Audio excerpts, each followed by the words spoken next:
It now gives me great pleasure to introduce my panel to you. We have Gabby, Neil, Kylie and James. Two of our panellists, Neil and Gabby, are eagerly awaiting the NDIS, and the other two have a very disappointing experience to share in the trial sites. So I'm going to start with you, Gabby. Your son Simon is 42. Can you tell us about him and your experiences? Good afternoon, everyone. Yes, Simon is 42 years old. Simon has an intellectual disability, autism, and about 10 years ago was diagnosed with bipolar disorder. So I've got a little bit of everything, which is great. However, the bipolar disorder has probably been the hardest to deal with. Simon is non-verbal and therefore unable to communicate his feelings. So it has been difficult to adjust his medication to assist with his many mood swings. Simon now has 20 days of depression where he wants to sleep all day, followed by 20 days of manic behaviour where we're lucky he gets 3 to 4 hours sleep, including myself and my husband. About 10 years ago, Simon started having very challenging behaviours, very aggressive, self-harming, lashing out at others and not sleeping at all. I was working full-time and suffering terribly from sleep deprivation. My director at the time told me I needed assistance. I wasn't coping very well at my job, and he encouraged me to ring up DHS and speak to the duty worker to see if I could get some urgent assistance, such as extra respite care. So I rang up DHS from my office at work and explained all of my problems to the duty worker. And then I was told by the duty worker that I didn't sound stressed enough. I sounded quite intelligent and calm over the telephone. Well, I just hung up and became quite hysterical at work. My colleagues were very distressed for me and I had to go home. My director, who was a wonderful man, said to me that he knew a local member of parliament who had an electoral officer who was very good with disability and very able to get into the minister's ear. So I made up an appointment with this minister, and I'm not sure whether I'm going to tell ministers' names. I'm not sure, I'll just say I went to see this minister. So his staff member listened to my story, and of course I'd been quite hysterical now for nearly 2 years, and wrote it all down. So I said to the staff member, to be honest, I may sound calm, but I am at the stage where I'm going to kill my son and kill myself, and I'm not joking. Can you imagine not sleeping for 2 years and trying to work full time?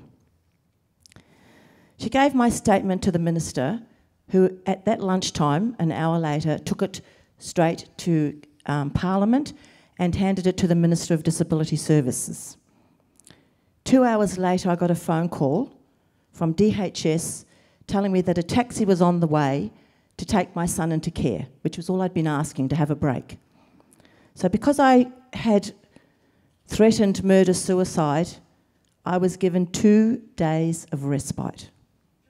So that's 2 days to get calm, 2 days to stop my suicidal and murderous behaviours and feelings. I was also told that they would also get me some counselling. 10 years later, I'm still waiting for the counselling. So 2 days was all I was given to get over my murder-suicide tendencies. So what can I tell you about being the mother of Simon? I want to be positive because we love Simon very much and he's very dear to us. But as his main carer, obviously it's very difficult to cope with all his behaviours for 42 years. Simon's also been on a register for permanent care since he was 16 years old, so that's 25 years of a waiting list. Do you want me to go on? I think that's enough. No, that's great. So 2 days as a result. 2 days, and then they gave me 2 days a week for a few months, and then slowly they withdrew it to 2 days a fortnight. Now, people in the audience may or may not know, but in Victoria we have what's known as the DSR. It's a waiting list for people with disability. Do you want to tell the audience about your experience of being on that waiting list? Well, since he was 16, Simon's been on the waiting list, and only once in that whole time have I ever been told there may be a vacancy and to apply for it, and I think he must have been about 25 at the time. I applied and was not successful. About 6 years ago, there was another house that was available for Simon. Also applied and was told I was not successful. I recently, 6 months ago, reapplied for a package for permanent accommodation for Simon and have not been successful. So that's 25 years of waiting. 25 years of waiting, and you even had a situation recently in respite where you helped a friend get some respite. Well, my son goes into a certain respite, and at Simon's day placement there was an elderly woman who has never used respite and needed to go into hospital for a hysterectomy and had no idea where to put her child who was the same age as Simon with similar disabilities. So I assisted her to go into my son's respite, which meant that the people in there got less respite because we've added another person to that respite. So the more people you add to a respite, the less respite you get for yourself. And of course, the famous permanent, who are permanent people who are left at respite. Families who cannot cope and end up relinquishing their child into a respite means that over the many, many years I had less and less respite because there were permanent places being kept there for people who'd been relinquished. Gabby, you mentioned before the joys of your son. Many people in the audience would not have had your experience. Tell everyone what your son is like aside from the disability and some of the joys that you have shared with him. Well, the joy is that he's loved by family and friends. Being autistic, he cleans the house. So he comes in and if there's one chair out of place or anything on a bench that shouldn't be there, Simon knows where to put it. So he really should have been a girl. I don't have girls, I have 3 sons. So he puts everything away. We cannot leave the house till every light is off, every door is closed, and every chair is put in its place and there is nothing. So my house is quite clean through no fault of my own. Simon knows who he likes, even though he's quite disabled. He knows who he likes. So if a carer comes into my home and I can see that Simon does not want to leave with that carer, I will know right away that this is not the right carer for Simon. Even though he is non-verbal, we have a way of communicating that will tell me that I don't want to go with this carer. So he does bring a lot of joy to us. Gabby, you also mentioned that you're also caring for your mum at this time. I'm caring for my 85-year-old mother who's slightly disabled, and she has been sick for about 4 days now, so that's why I'm also sleep deprived as well as caring for mum for the last 4 days. So she's another joy. My mother cared for Simon for 38 of his 42 years until she herself became unable to care for herself. So it is my pleasure to care for my mother. I cannot pay her back. I've managed to work full-time since Simon was born until about 10 years ago because of having a mother caring for him. So do you have moments of feeling overwhelmed in that situation? I do. I've had counselling. I've had to take myself onto a mental health plan myself and have sessions because it does become overwhelming. I'm the eldest daughter from a Lebanese family, so there's a cultural expectation, of course, that I will care for my mother as well. So though I don't see it as a burden, it's a joy. But I think the sleep deprivation makes you quite emotional most of the time, because if you have 4 or 5 days when you actually don't go to bed and then try to function, and I don't sleep during the day, then of course your mind plays tricks on you, so you do become a little bit overwhelmed. Gabby, you mentioned you're from a CALD community. What issues do people from CALD community have in navigating systems like these? I was saying to Matt earlier that I speak English and I've been educated in New Zealand and Australia, and I still have trouble navigating. I work as a social worker with migrants and refugees and asylum seekers, and they absolutely have no hope of finding any services. Many of the families I work with in other issues, by accident I find out that they have a child or a family member with a disability, and these people are at home and have no idea of the services here in Australia. So migrants or CALD community make up approximately 40% of our Victorian population, and I can tell you how many times I've met people who absolutely do not know about any of our services and how to navigate any of the services that we have.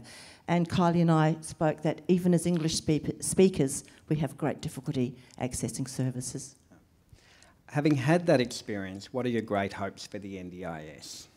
Oh, I want a service that will listen. I want a service that will care for my son and know him, get to know him. Your model of a smaller service that would care.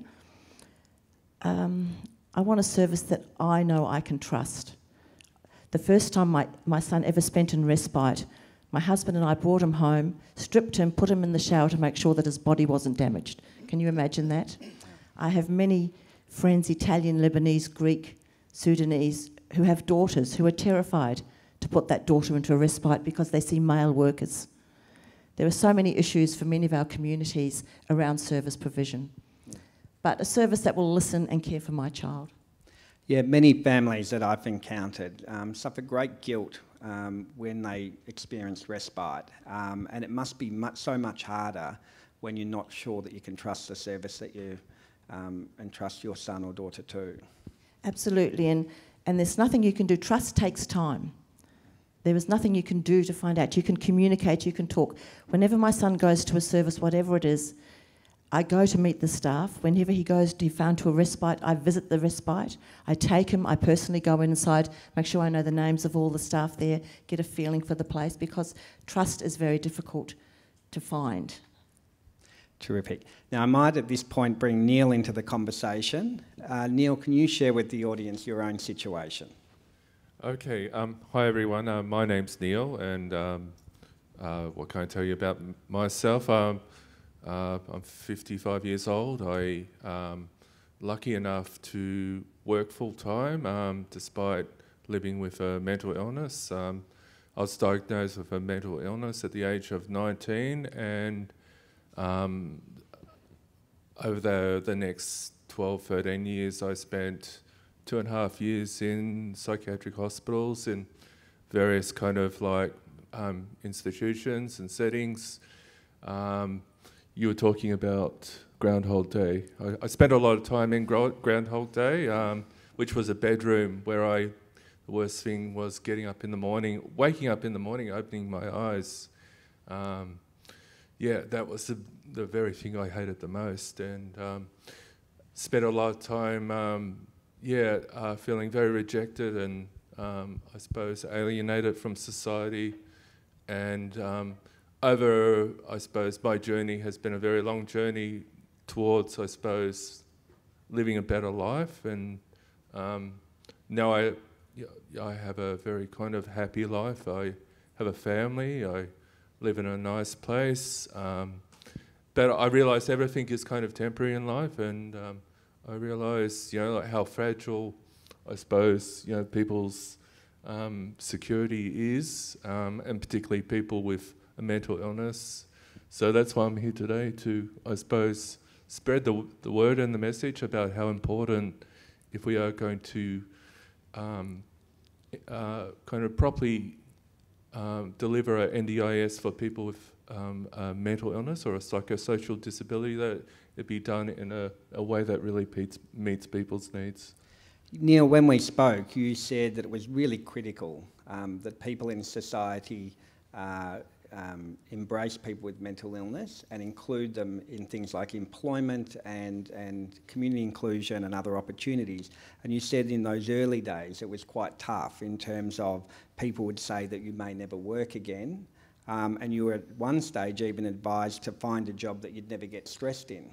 Absolutely, and I think it's a very common story for a lot of people who are given diagnoses, and particularly, I suppose, like diagnoses like schizophrenia or depression. It's like, well, let's try to find a job where you won't kind of end up doing harm to yourself in some way by not coping, rather than let's design a workplace that will support you and allow you to work productively in that workplace.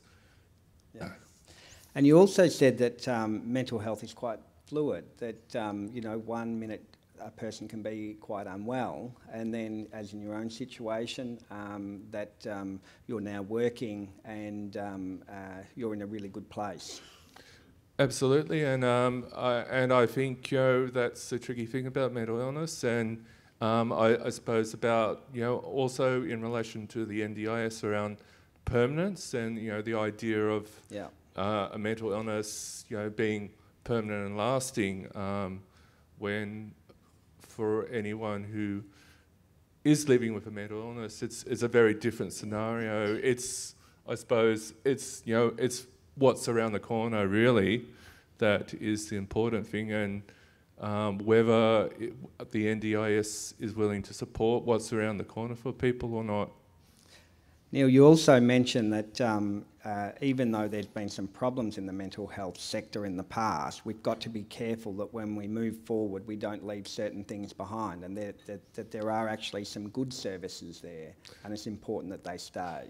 Yeah, and I think that's very true over the last, as someone who's kind of been a witness to the mental health sector, and at various times in my life have drawn on the support of the mental health sector to get me through some very tough times and to move on in life. And I suppose, even today and every day I do draw on what's in the mental health sector for my ongoing support and to live a full life. I'm getting lost here, but what was the question again? It was in relation to not losing services. And I think for many people, like the mental health sector, particularly the community mental health sector, has done some outstanding work in recognising that many people come from backgrounds of trauma and are willing to work with people in a trauma-informed way that recognises that, I don't know, even being in a meeting can be at times a very kind of traumatised, difficult situation for a person. Communication with mental illness is something that comes and goes. Your ability to communicate, your ability to kind of string together a sentence or kind of like have you communicate, what's really important to you is, it can be very challenging for many people. And I think with, my concern with the NDIS is around how, the assessment process for people will occur in the mental health space and what kind of supports people will be provided. Because I think, for many people, there is a possibility that many people will, I had the term falling through the gaps, but many people will miss out if we don't acknowledge the fact that there is a real need to kind of, for people's mental health to be supported in this process of assessment, of accessing or understanding what a package is, even knowing how to, where a package could take them. If I think back, if I was like 22 years old now, and and an NDIS was coming along, I mean, I would probably run and someone started talking about I'd run a million miles. I would just bolt. So, and I think like the population in Melbourne, there are many young people. There are many people at various ages, really, who kind of really have very kind of limited idea what an NDIS will mean for them in the coming years. Yeah. Neil, you also mentioned your great hope was that the NDIS would include some options where people with disability could get together and share packages to do things as groups. That is a dream, and I think that's a dream of many consumers, is that there may be an opportunity with the NDIS for some what would be termed peer kind of like services, or people getting together and sharing the kind of funding to do things together. I think you mentioned the idea about buses not being good, and we all know the kind of the narrative of institutions and institutionalisation, but there also is another space there, which is a space where people come together and they learn, they exchange knowledge and information. They're inspired by other people's stories. It's the experience of mental illness is normalised. People can kind of like, they don't feel judged. They feel accepted, So that idea of a community and activities and spaces where people can kind of like come together and do things together, whatever it is. You just made a great point about people with mental illness not being judged and by society. How do you think we get there? How do we get there? I think we have to tackle this problem, front on,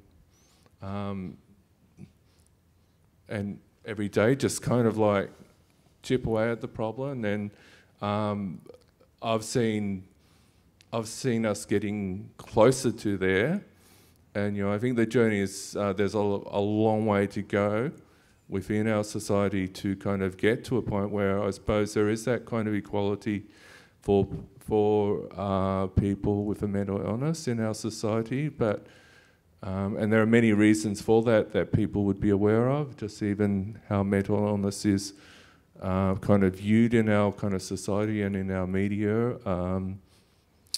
We get there by starting to tell the true story about mental illness, that it's that people can and do get better with the right kind of support. It's a point that you raised really strongly with me when we had our conversation, that having those regular conversations increases understanding and builds trust, and it's important for us to continue to have those conversations in the future. Absolutely, I think this is the start of a very long conversation that the NDIS will have to have with the mental health community of consumers around how the NDIS can fit into our world, not how we fit into your world. I think it's important, that when we're talking about consumer choice and control, we don't mean controlling consumers or choosing what consumers we engage with. We're talking about something very different. We need to move beyond rhetoric around choice, the ideas of choice and control, and see some really good examples of, well, what could choice and control look like if you really supported people to be able to make informed decisions and to have a sense of agency and purpose in what they want to do in their lives. Absolutely. This is a great time to bring in Kylie and James. Kylie, unlike our other panellists, has actually had an experience of the NDIS in the trial sites. Kylie, do you want to share with the audience some of your experiences? Yes, good afternoon everybody. My name is Kylie and I'm 38 years old. I have a number of disabilities and medical conditions. I was born with spina bifida and scoliosis. I also am in renal failure at the moment, awaiting a kidney transplant and doing nocturnal dialysis. As a child, I also had a bone disease in my hip that misshaped the femoral head, which, as years have gone on, is now starting to lead to a hip replacement. Over my life I've worked in many different areas and different jobs, one of them being in the office of a disability advocacy organisation in Geelong for about 10 years, which has given me a great overview into the lives of a lot of people who have shared their stories with me, which is an honour, and hopefully I've been able to help them to improve their quality of life. For me, I had an ISP under the state government, and with the talk of the NDIS... Just to clarify, for those who don't know, it's an individual support package. Sorry. No, it's fine. That gives you a range of services. Yep. So with the talk of the NDIS, and when I was contacted to have a meeting with a planner for my new package, I had kind of just thought, main things, from what I'm hearing, it's not really meant to change anything much. I'll take the paperwork from the state government and show that to them, and kind of expected that is what would happen and be refunded under the NDIS. Unfortunately, that didn't happen. That wasn't the case. I came to the plan meeting where I was presented with this document that was my plan, and all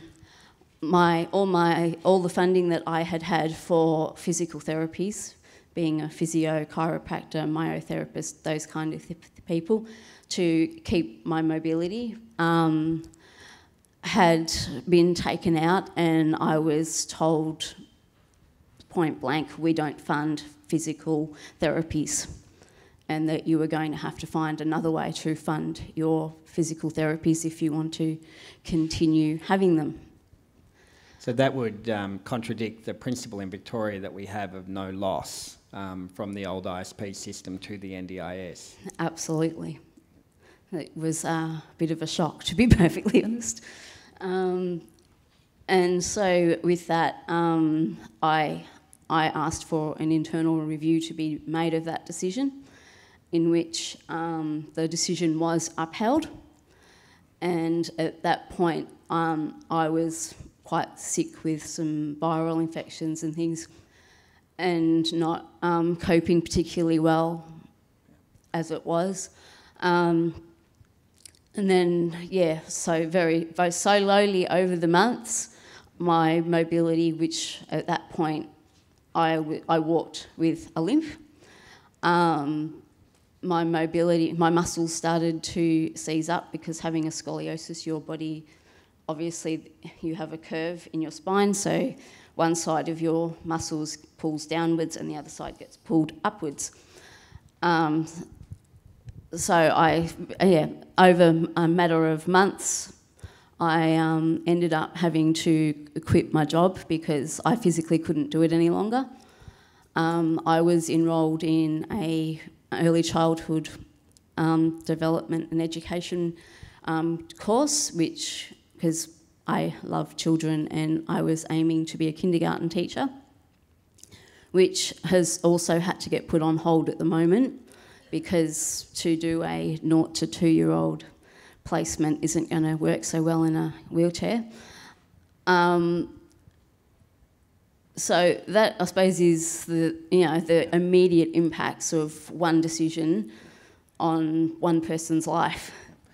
So, Kylie, I might bring in James at this point. So you got to a point of being very distressed about this plan, and you decided that you would go and try and get some support. And at this point, you go and meet with James. And James, do you want to describe the situation at that time and what were the steps you put in place? Good afternoon, and my name's James. Yeah, Kylie made contact with the Advocacy to see if we could help with the next process to try and get the services within Kylie's plan that would actually support her. And as Kylie said, she asked for a review of that plan. It was upheld, so the original decision was that these services would not be provided. So at that point, what you have to do is go through more paperwork, and it's a very long-winded document, and it's called a review of a reviewable decision. and it's meant to be there to help everybody with plain English.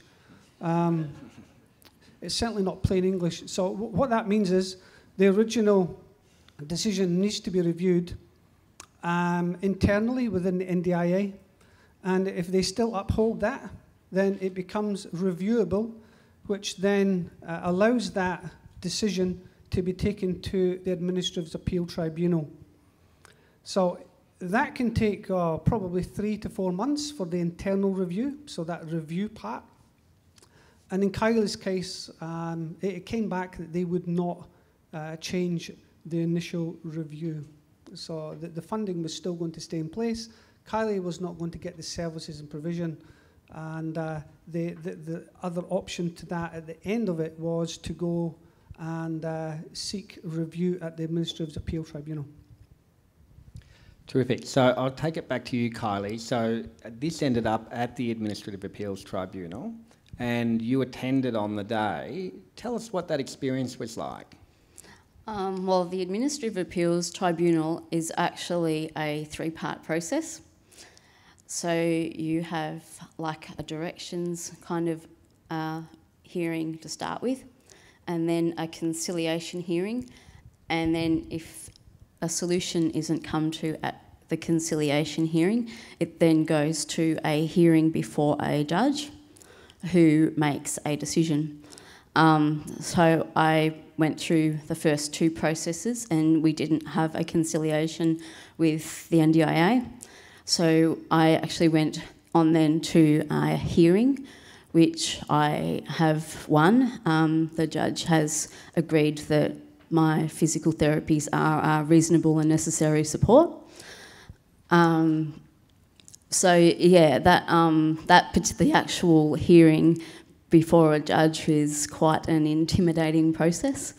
I was actually confronted with 3 solicitors from the NDIS and 2 staff members, and as it was in a boardroom down in Geelong, we were in quite a small room, and so yes, it was quite intimidating, and a bit of game playing as well.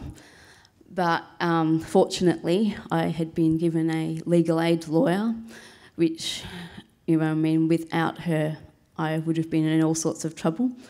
And without James and Lance to help direct me in what needs to be done before and during that hearing, I'd have been in a lot of trouble. So well done for fighting that situation. That's fabulous.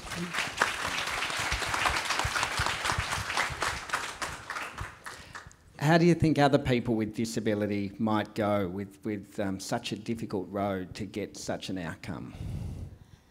I hope that they would have the support people around them to support them in that action, but to do it by yourself would probably be an almost impossible route. Absolutely. James, you mentioned also the importance of having a great support team. What support structures did you put in place in this situation? Yeah, the support is really crucial. In Kylie's case, and to date with the Administrative Appeal Tribunal, you can put forward for funding so that a lawyer could be there to represent on behalf of Kylie. And we managed to put that forward, and it was accepted. But the funding is only there for novel and complex. So if your situation is novel and complex because of your disability, and it's not already been heard at the Administrative Appeal Tribunal, then the funding will be put forward. We managed to get legal aid, and legal aid came on board to help Kylie. If the novel and complex was not available, or there was no more funding, then it would have been myself or Lance, Kylie, and 5 other people from the NDIA, and as Kylie said, 3 lawyers, and they fly them from Sydney down, and some of them are now based in Geelong, so they've changed a little way to try and have people here rather than Sydney. So it was quite intimidating, because there is this power struggle where it might only be 1 or 2 people versus 4 or 5. So given that experience, Kylie, how important do you think advocacy is in the NDIS in planning meetings and also in order to raise a complaint? I think advocacy is imperative in dealing with the NDIS. Both in your planning meetings. Obviously, initially I wasn't expecting to be confronted in such a way by the NDIS. And yeah, I certainly found that in trying to work my way through, and that inadequate or the misinformation that was given to me, I needed somebody who actually had an understanding of the system to navigate it. So I might now take it back to the panel. What do you all look for in a good service? And in particular, what do you look for in staff? Well, I'm worried now. I have an ISP, and I would be devastated if some of the services that my son now has were taken away, and quite scary. What do I look for? Well, staff make your service, to be honest. It's the people who do the work that make the service. So I need people who I can trust, who will care for my son, who see him as an individual, not as a whole group of disabled people in a room, and personalised the program to match his needs. Terrific. Neil? A good set of years and a good set of values to go along with those years. And I think also, I suppose, a service that's willing to kind of like build a relationship with mental health consumers and work with them, but it's also willing to be flexible and to understand that everyone with a mental health issue or condition is different. Their journeys are different. Their needs are different, and within, I suppose, the NDIS space, that needs to be respected. And so, I suppose, supporting people to kind of like design a package that's going to meet their needs, I think. Yep. So, a service that can do that. Yep. Terrific. Kylie and James? Sorry. Certainly for me, I would say staff that listen, that actually take into consideration your individual circumstances and your own expert knowledge on your condition and how your disability affects you and what makes it better for you. Terrific. James, do you want to add anything? Yeah, Kylie's just stole what I was going to say. Because you really need somebody who can listen. Somebody who can communicate effectively with that person as well. And again, Kylie is correct. You need to understand the disability. What is the impact on that person? How can we try and give you the best supports and the best services?